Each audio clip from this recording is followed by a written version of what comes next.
Hey there, Bulldog fans, and welcome into the season finale of the Bulldog Blitz. I'm your host, Mark Minner. Ahead on today's show, one of the men's basketball coaches will not return on the staff next year. Matt Howard receives yet another award, and the women's tennis team won their first round in the Horizon League Championships. But first, the men's basketball program made some noise this week, but instead of coming from the Shelvin Mack story or any of the players, this week the announcement came from the coaches. Announced earlier this week that assistant coach Micah Shrewsberry would be headed north to Purdue.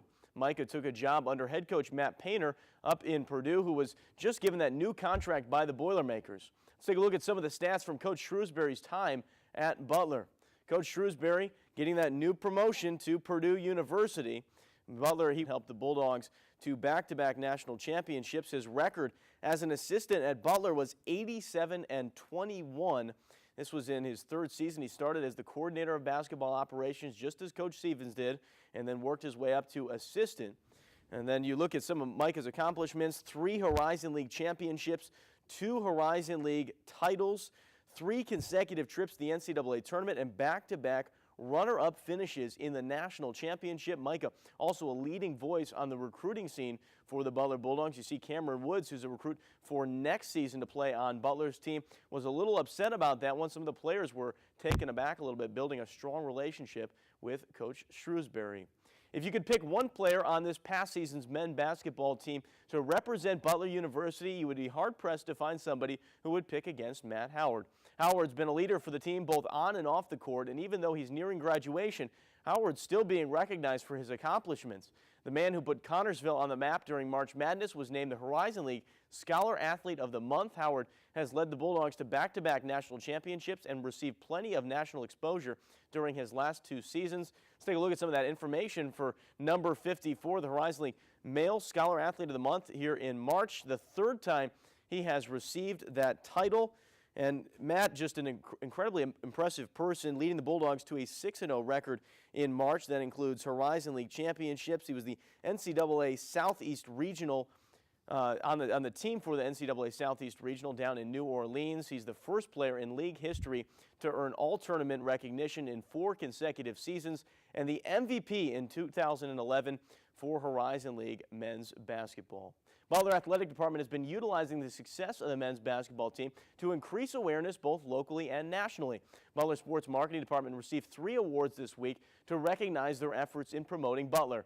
The first of the awards was for record-setting attendance from this past season, where the men's basketball team have averaged over 7,100 fans. That's the highest in Butler in over 40 seasons. Equally as impressive, the fact that Butler had 25% increase in season tickets from last season. Butler also recognized for their direct mail campaign that was targeting companies in Indiana as well as group sales. The sales brochure entitled Experience Hinkle this season, and provided Butler with a lot of help on those league weeknight games, which are traditionally pretty tough to fill. Last one of the awards was an electronic promotion for Facebook that was called the Biggest Little Fan Contest, an opportunity for Butler fans to take pictures of their kids all covered in Butler gear. Fans could vote by becoming a fan on Facebook of the Butler Bulldogs. The NACMA, that governing body for the Collegiate Sports Marketing Association, will have an award revealing on June 17th down in Florida. Lindsey Martin, who heads up the Butler sports marketing efforts, has won 3 awards in the last 3 seasons and now has doubled that this year. However, this year, Butler collecting those 3 awards, Martin and those interns really stepping up for them. Martin shared her thoughts on the sports marketing efforts this season. We think the university has done well with, as a whole, getting on board with the whole social media. Obviously, you have accounts like Blue2, at ButlerU on Twitter.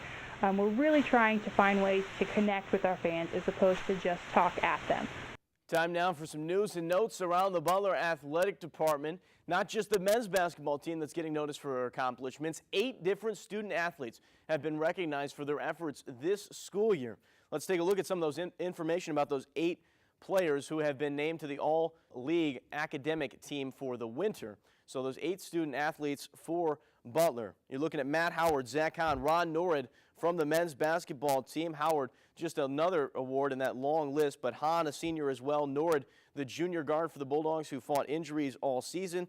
You look at the men's indoor track and field program. They had 3 as well. Matt Lauder, Justin Roeder, and Chris Lawden were getting the title of the All Horizon League Winter Academic Athletes of the Year.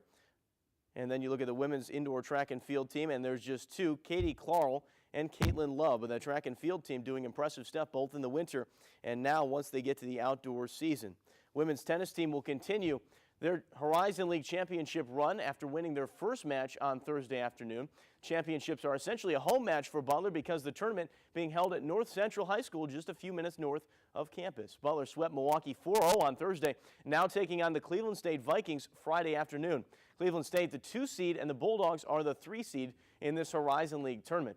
Also announced that senior Natalie James and first-year player Caroline Hendrick were voted to the second team All-Horizon League this season. Both James and Hendrick have been playing 1s and 2s singles, while Butler has made a 6-2 run. This week has also been a big one for Lauren McNulty, a junior on the Butler softball team, given the honor of Horizon League Softball Player of the Week. It's the first weekly honor for McNulty. She helped guide the team to a win in all but one game this past week. Lauren hit .467 in the 6-game streak, had 7 hits and 15 plate appearances. McNulty also had some big plays late after going 3 for 3 in the series finale against Green Bay. She had a game-winning RBI in a 2-0 win over Valpo. Bulldogs took 2 of 3 from Valpo and look like they're probably are going to get a lot going on heading into this Horizon League tournament where they sit atop the league right now. They have a 3-game series with Youngstown State, and then it'll be a strikeout cancer day as part of the doubleheader on Friday. On Saturday, it's going to be alumni and senior day, so you've got a lot going on promotional-wise for softball this weekend. Hopefully the rain holds off. Coming up, we've got your Blitz breakdown. Alyssa Garfinkel will join me in studio. Stay with us right here on the Bulldog Blitz. Hey there, welcome back into the Bulldog Blitz. It's our season finale here on the show, our last chance to hear from our Blitz breakdown. We're joined, as always, by Alyssa Garfinkel, the Butler Collegian. Alyssa, thank you so much for joining us. Thank you. All right, now we are going to talk some basketball. It is a long basketball season here at Butler. It never seems to go away. Shelvin Mack, still a hot point of discussion. Will he go to the NBA draft or will he stay at Butler? And the closer we get to that May 8th deadline, people start to think, well, maybe he is going to go to the NBA. Yeah, and I'm agreeing. You know, last week I definitely wanted to say that he wasn't going to go, but as the days progress, I feel like he is going to go. You know, he has a great chance of going in the first round, so I think, you know, he's looking at his options, meeting with agents right now, and I think that's something that he has aspired to do, and if he has a chance now, you know, why not take it? So even with the lockout, I think he has a great opportunity right now to go play for a team and be successful, and, you know, why not take it? I think I really think he's going to end up going now.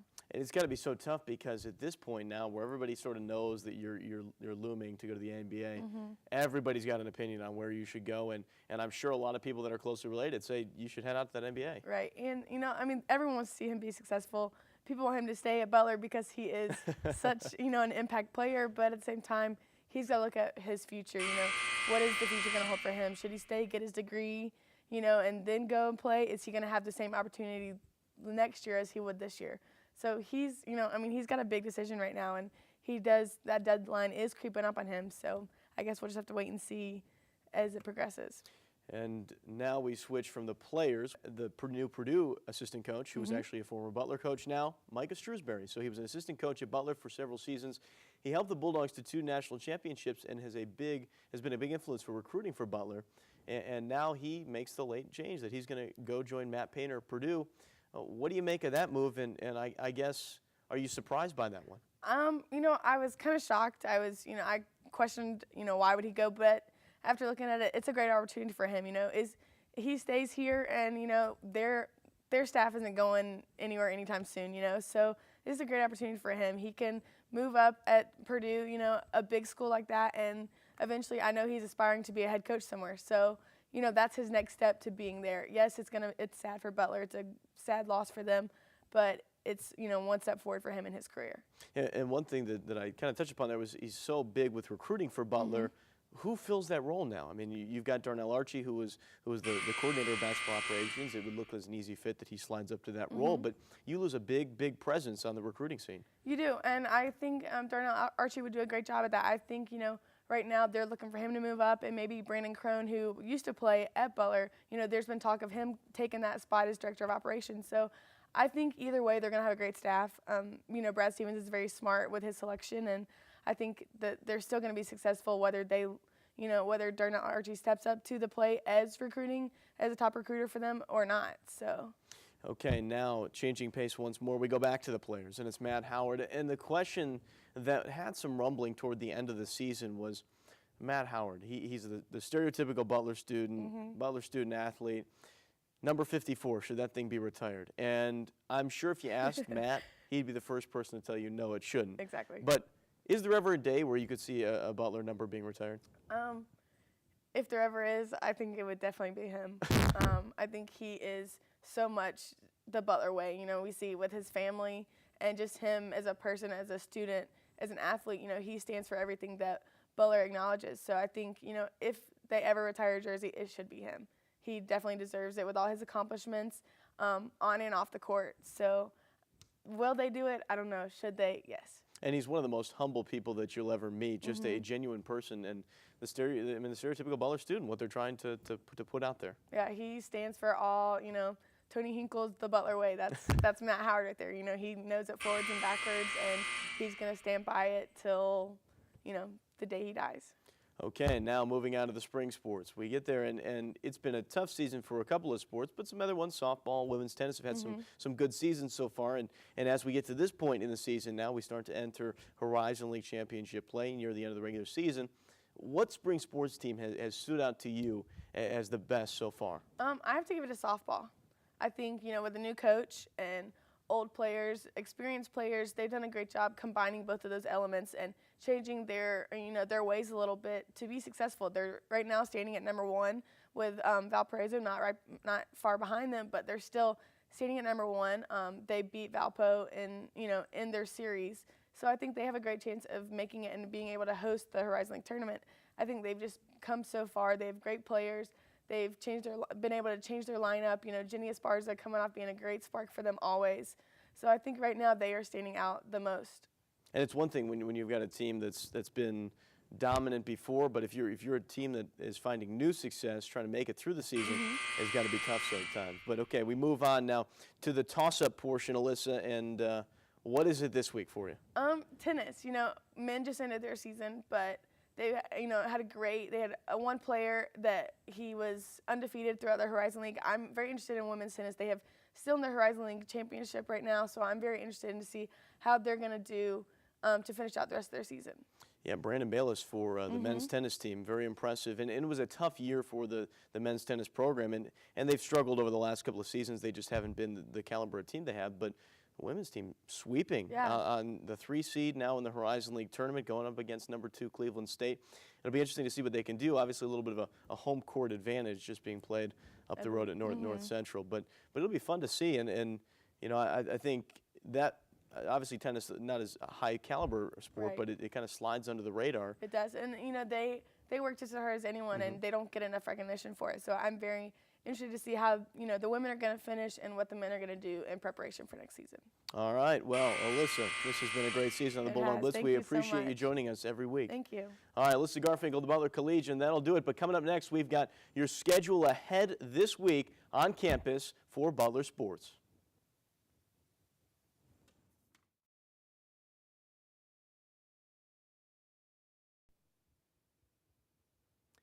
As the students get closer to the end of their spring semesters, it starts to signal the end of the spring sports season. This weekend, baseball and softball are at home, while tennis will be playing nearby. Firstly, the women's tennis team playing in that Horizon League Championship tournament later Friday afternoon. Butler won their first round 4-0 sweep. This means that they will take on the 2-seeded Cleveland State Vikings. Butler right now seated in 3rd position. Tennis match for the Horizon League tournament is held at North Central High School, just a few minutes north of Butler.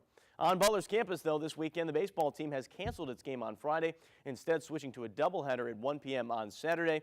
Just one game on Sunday, where Butler will play host to the UIC Flames this weekend. Softball team still on schedule for Friday. They'll play a twin bill against the Youngstown State Penguins in the afternoon at 3 and 5 p.m. Then they will cap things off against the Penguins on Saturday at 10 a.m. Although the rain in the forecast could change plans, make sure you check game conditions at butlersports.com. That will just about do it for this season of the Bulldog Blitz. Make sure to catch us on Hoosier TV or online at youtube.com/Bulldog Blitz Sports. Until then, thank you to everybody who helped produce this season. I'm Mark Minner. We'll see you right back here on the Bulldog Blitz.